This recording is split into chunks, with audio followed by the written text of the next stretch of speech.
Olá, YouTube! Vim aqui com o meu crise existencial de que só uso cabelo do mesmo jeito para todos os lugares. Vamos continuar falando sobre os lidos do ano. E aqui eu juntei os livros que eu li e que são de ficção, mas não são de fantasia, também não são de comédia romântica, entendeu? Eles são de ficção, mas não se encaixam nessas outras categorias que eu gravei, e aí eu falei, pô, não dá pra fazer outros, né? Porque aí é feio também. Mas eles são livros de ficção, é isso que une esses livros todos que vamos falar hoje. Vamos começar falando de Evidence of the Affair, ou Evidências de uma Traição. Foi o primeiro livro que eu li em inglês na minha vida, foi indicação do meu professor de inglês, e foi uma ótima indicação, porque eu consegui ler o livro do início ao fim, entendi a história. Eu não sou uma pessoa com inglês avançado, coisa e tal, então eu preciso ler coisas mais para fáceis do que para medianas. Agora já melhorei bastante, porque esse livro foi do início do ano, e eu até fiz um vídeo lá pro TikTok falando desse livro quando eu li, porque a história é uma loucura, assim, dessa autora Taylor Jenkins Reid, e eu nunca tinha lido nada da diva. Ela é uma mulher que descobre que o marido dela está traindo ela, está traindo-a. É muito difícil falar português certo. Eu tô escrevendo meu livro, aí eu vou e escrevo certo. Aí depois no dia a dia eu fico pensando, cara, eu devia falar certo também, né? Se eu sei escrever certo, eu sei falar certo, mas é estranho falar certo ao mesmo tempo. Escrever não é. Pois bem, essa diva descobre que o marido dela está traindo ela, uma outra mulher, e aí ela descobre isso por cartas e resolve fazer o quê? Enviar uma carta pro marido da amante do marido dela. Porque sim, a mulher com a qual o marido dela está traindo ela tem um marido, entendeu? Então ela também tá traindo alguém. E aí ela fala pro marido dessa mulher: oi, fulano das couves, descobri que sua mulher tá te traindo. E ela está te traindo com o meu marido. O que faremos agora? Mas aí ela pede as cartas que o marido dela enviou pra amante, né? Pra mulher do cara, no caso. Porque o marido dela troca cartas com essa mulher. E aí, por meio das cartas, ela descobriu que ele tinha uma amante, e ela queria ver o que o marido dela escrevia pra outra mulher. Assim, é de uma falta de autoestima, sabe? Porque ela vai ali nesse início, ela e né, a corna e o corno começam ali a criar uma amizade e tal, falar sobre as dificuldades de ser um corno, uma corna, de como eles querem estar no casamento deles e amam os maridos e esposa e tudo mais. Enfim, querem insistir no casamento, que é uma coisa importante, isso e aquilo. Ela quer muito ter filhos e nunca conseguiu engravidar. O cara, né, com a mulher, tem filhos. Enfim, eles vão compartilhando sobre a vida deles, desabafando mesmo, mas assim, ela tem a autoestima de uma ervilha. Uma ervilha. Porque ela acha realmente que o marido dela vai mudar, que isso vai ser só uma fase e vai passar. E aí, no fim das contas, carinha, né, o corno, manda as cartas que encontra, né, e manda pra ela as cartas que o marido dela escreveu pra mulher dele. E, assim, é péssimo, sabe? Ele fala coisas do tipo, eu nunca soube o que é amor, você que é uma mulher de verdade, não sei o quê. Tipo, ele é péssimo. Mas nossa diva principal dá a volta por cima de uma maneira bem noveleira, né, novelística, noveluda, do jeito que a gente, né, a gente que é brasileiro, então tá acostumado. E aí eu achei sensacional. Não vou entrar no detalhe do que aconteceu, porque seria spoiler, mas achei esse livro muito bom. E assim, terminou de um jeito saboroso, essa é a palavra, não tenho outra para descrever. Eu não mudaria nenhuma vírgula. E é muito interessante, porque o livro também é feito por meio de cartas. Então, é isso, para quem quer aprender inglês e tal, é ótimo, porque tá tudo em carta, não tem um monte de diálogo difícil. Tipo, agora eu estou relendo Corte de Espinhos e Rosas em inglês, né? Eu tô fazendo as duas coisas, eu coloco o áudio e vou lendo o livro. E assim, é muito difícil. Se você é uma pessoa que você nunca leu o livro, não, cara, não dá para entender. Tendo o meu nível de inglês, não dá para entender. Se você tiver um nível avançado de inglês e tal, aí vai dar para entender. Para quem está aprendendo e já leu o livro, pode ser uma boa ideia. Para mim tem sido, porque eu tenho pegado uns vocabuláriozinhos ali. E aí eu já sei a história, enfim, eu li 2 vezes Cor de Espinhos e Rosas, tão obcecada. E aí tem sido bom. Mas esse também foi muito bom porque a história é fácil, é leve, e é em cartas. Então não tem diálogos assim direto, sabe? Com tradução, aspas, qualquer coisa, não tem. Outro livro de ficção lido esse ano foi Tudo é Rio, da Carla Madeira, que tá hypadíssimo, né? Mas o livro é realmente muito bom. É a história ali do... Como é que é o nome dela? Esqueci. Da Dalva e do Venâncio. Eles são um casal numa cidade pequena, ela não dá data, assim, mas é num Brasil passado. Aí ela vai, engravida, eles se amam muito, eles são, assim, apaixonadíssimos um pelo outro, obcecados um pelo outro. E ela tem um filho e o Venâncio fica louco de ciúme do próprio filho, né? Porque é filho dele. E aí ele mata a criança num acesso de ciúme, assim. E aí a Dalva, né, fica super ressentida desse marido e ela passa a ser um fantasma, assim, dentro de casa. Então ela não fala com ele, ela não se dirige a ele, nada. Ela vive a vida dela ali com ele durante bastante tempo, anos, sem olhar pra cara dele, assim, um castigo mesmo essas frases feitas aí, que deve ter lido em algum lugar. A pior coisa que a gente pode oferecer pra uma pessoa é a indiferença, mas foi isso que Dalva fez. Ela ofereceu a indiferença. E aí o Venâncio ficava, né, mal, se culpando durante anos, não sei o quê, mas também ele é um bosta, né? E ele frequentava lá um bordel, e nesse bordel tinha uma prostituta, que era a Lucy, e aí, tipo, ela era a melhor prostituta da cidade, todos os homens queriam ficar com ela. Ela escolhia pra quem ela ia dar, e era assim, ela amava ser puta, não sei o quê. Conta um pouco da história da Lucy também, de como ela era menina, e como que ela como que ela escolheu essa profissão. E aí ela quer muito dar pro Venâncio, porque ele é o único cara que não quer ficar com ela. Ele é o único que não quer os serviços dela. E ela começa a ficar tentando, desesperadamente. Eu acho que algumas pessoas até enxergam esse livro mais do que essa camada literal dele, né? Da história mesmo que é contada, e enxergam coisas abaixo dessa camada também. Eu vou dizer sinceramente que eu preciso pensar mais sobre, para dizer assim, eu acho que tem tal coisa, tal coisa. Tipo o Fleabag. Não é a história de uma mulher que se apaixona por um padre, entendeu? Tem mais ali naquela história, né?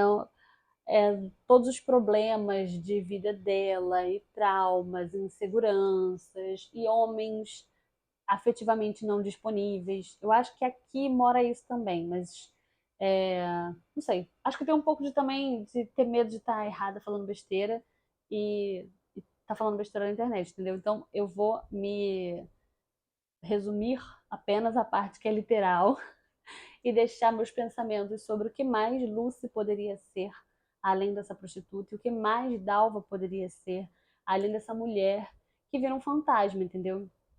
Porque ela não continua a vida dela de uma certa forma, mas. Ai, se eu entrar nisso, eu vou dar spoiler. Então, ela, ela vira um fantasma, assim. A Dalva vai virando um fantasma depois desse acontecimento. Eu gostei que é um livro, assim, que ele é um livro brasileiro, um livro que tá em hype, sendo um livro brasileiro.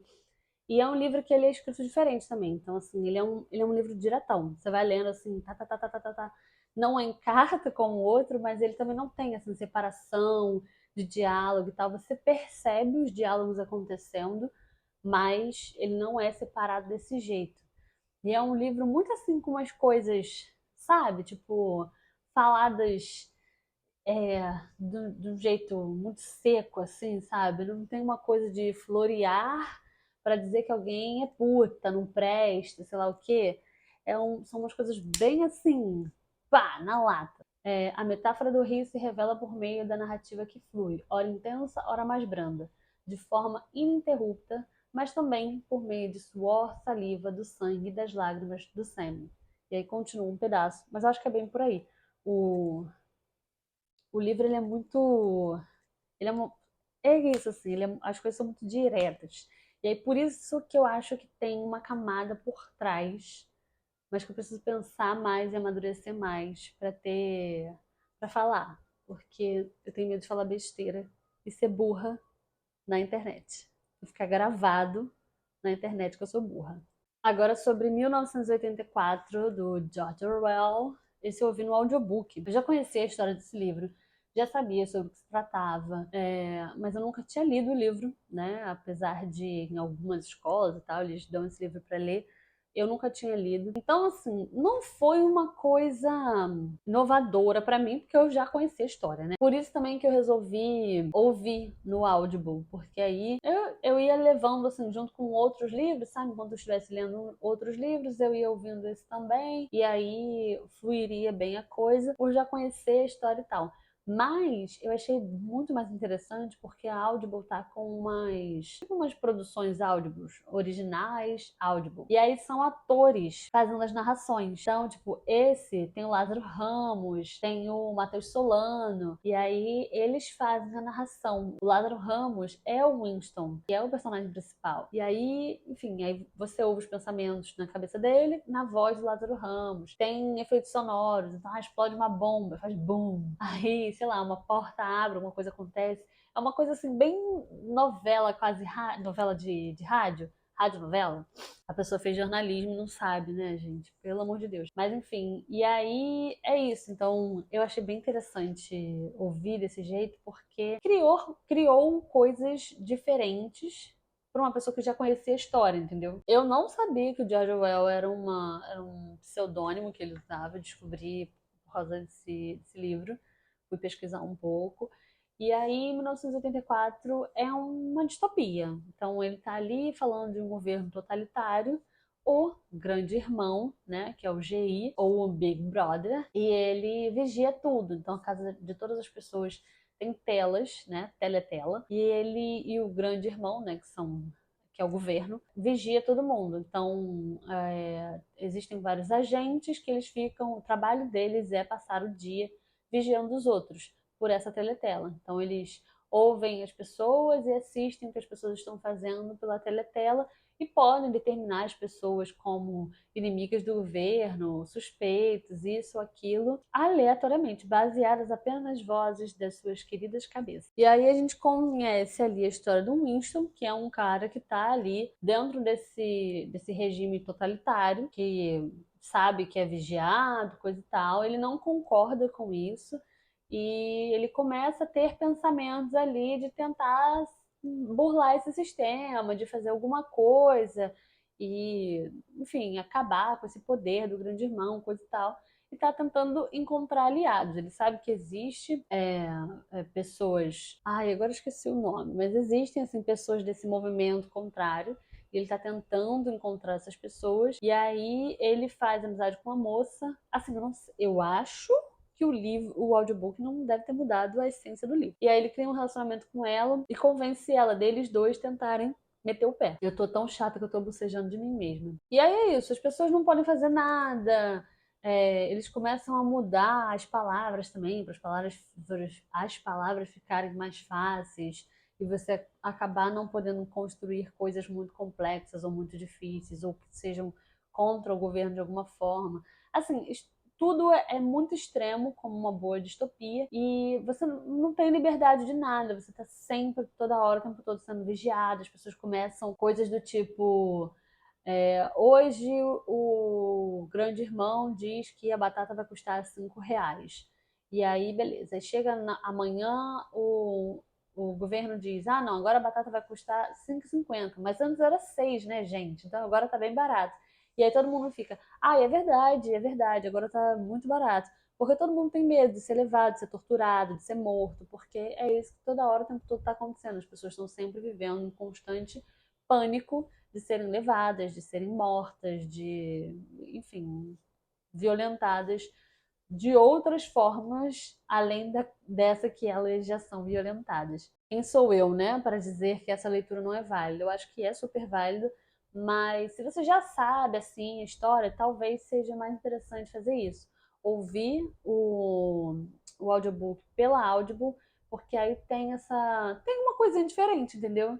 Tem ali uma radionovela e que tá muito bem narrada, muito bem feita. Então, para mim foi super interessante ter consumido desse jeito. Não é o livro que eu mais desengajei na minha vida, mas era uma leitura que eu queria ter no meu repertório, apesar de já conhecer a história. Então, esse foi o melhor caminho para mim. Pressa de Ser Feliz, do Matheus Rocha. Talvez ele não pudesse estar aqui. Mas eu não tinha de colocar porque eu não tinha outra categoria que se encaixasse. Esse livro é um livro de crônicas, e aí são crônicas de um ansioso. Então são várias crônicas que o Matheus escreveu, dando esse ponto de vista de uma pessoa ansiosa. Então, crônicas, né? Então vão ser textos ali do dia a dia, de coisas que ele sente quando ele acorda, quando ele precisa pegar o carro, quando, sei lá, qualquer coisa. Então, toda essa ansiedade que ocupa a mente dele em todos esses momentos, que para algumas pessoas são momentos muito pequenos, são momentos que, né, para elas passam no automático, mas ali para ele vão ter essa ansiedade, sabe, pintando os momentos de alguma forma, influenciando esses momentos de alguma forma. Então, eu gostei muito do livro, porque ali ele traz uns acontecimentos que você fica pensando assim, cara, eu achei que isso era só comigo. Assim, nossa, às vezes eu fico me sentindo assim também, sabe?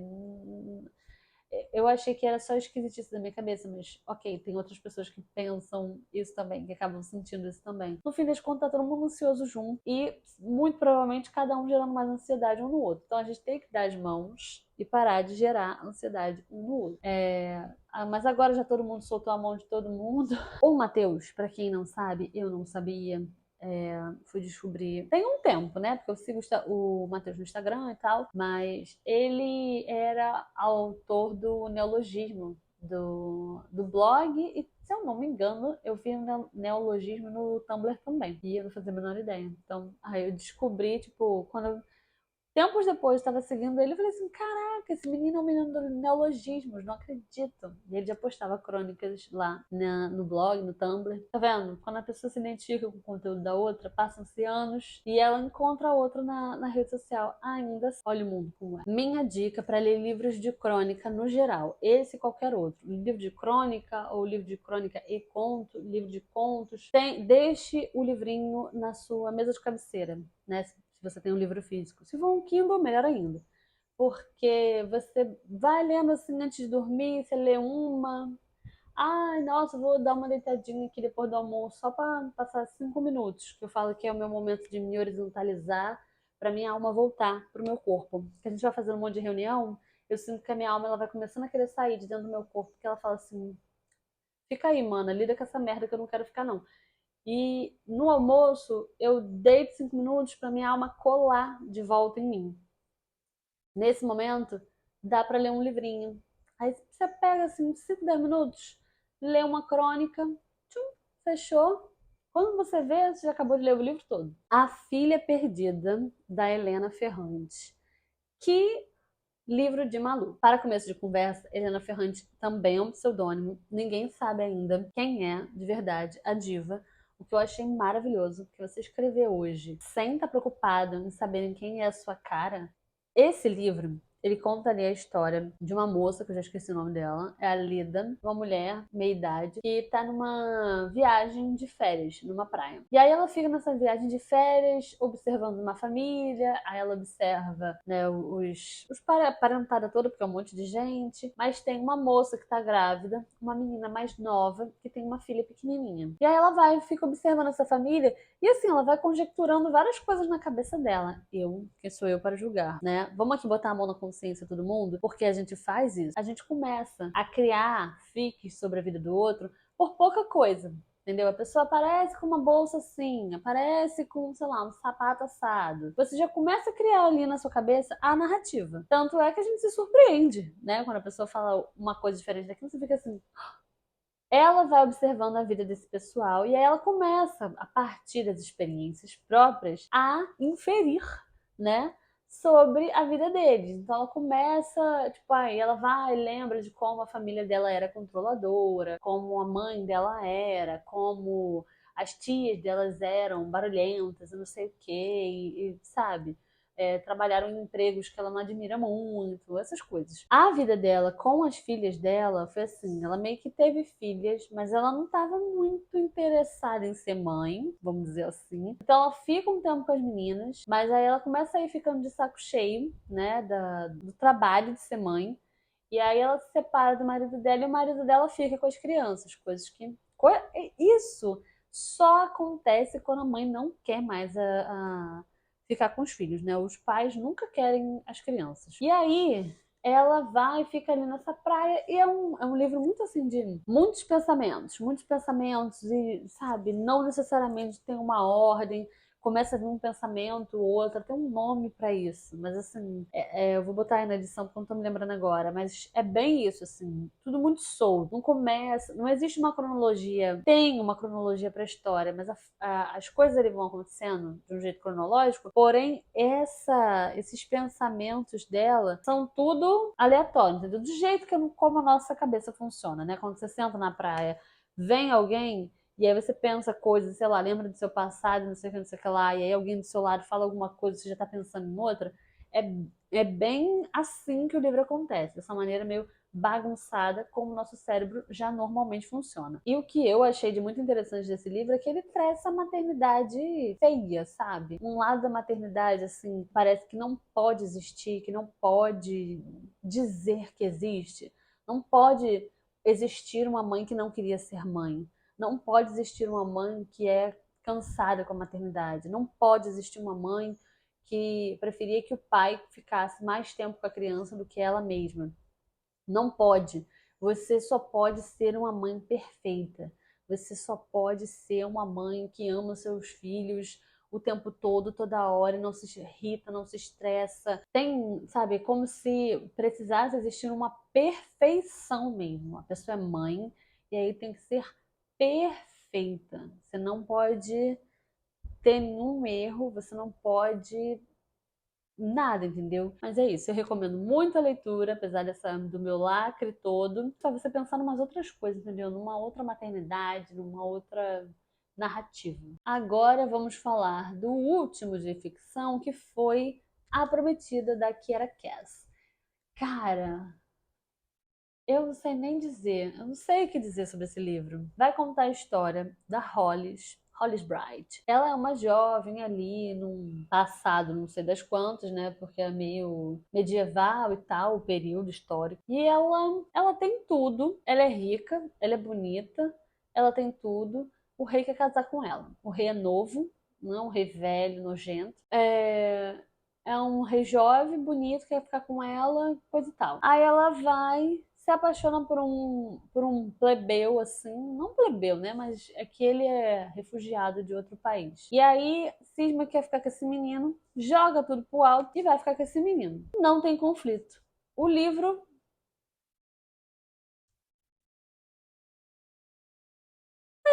é isso, assim. É um relacionamento que não tem química nem física, nem dela com o rei, nem dela com esse cara. Aí ela, do nada, ela vai pra casa dele. E assim, e as coisas dão certo. Ela fala: ah, não, agora eu vou fugir. Foge, consegue. Não, não sei, não deu pra mim. Sinceramente.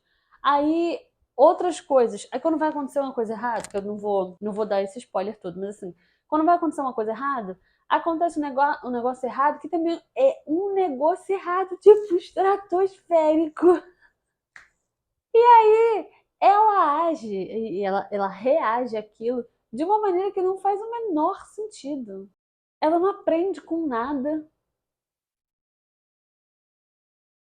Cara, sei, eu não sei. Aí eu ia ler o segundo, porque é uma duologia. Eu até comecei a ler, mas eu falei assim, cara, não tô conseguindo ler isso. Eu não tô conseguindo ler. E aí eu acho que eu vou desistir mesmo, assim, não vou ler mais. Eu vou aceitar que ele tá entre os meus abandonados. Porque eu tenho essa coisa de, comecei a ler uma série, preciso ir até o final. Mas pra que eu vou me torturar, né? Por que eu vou fazer isso comigo? Não faz sentido. Assim, eu acho que eu devo ter dado uma estrela pra esse livro. Cara, sério. É uma estrela, tipo assim, a autora concluiu até o final o livro. Então, uma estrela, assim, por ter conseguido. Porque, cara, sério, muito ruim mesmo. Ruim, bem ruim. Espero que vocês tenham gostado, espero que vocês estejam gostando desses livros. Eu queria muito falar dos meus livros lidos, então inventei de fazer isso, porque Sim, porque eu gosto, inclusive os que eu tenho no TikTok, eu gosto de ver depois e conseguir sentir um pouco da emoção que eu estava sentindo quando eu li o livro. Então, até quero ver se pro ano que vem eu faço isso mensal, entendeu? Em vez de esperar o ano todo para fazer, eu vou fazendo ali mensal, com uns 2, 3 livros que eu for conseguindo ler por mês, que eu acho que não vai passar muito disso. E vai ficando esse registro mais gostosinho aqui e na minha vida, enfim, essa coisa toda. Continuem lendo e aproveitem o mundinho literário. Tem umas coisas ruins, tem umas coisas boas. Escolha o que for melhor para você. Tchau e até o próximo.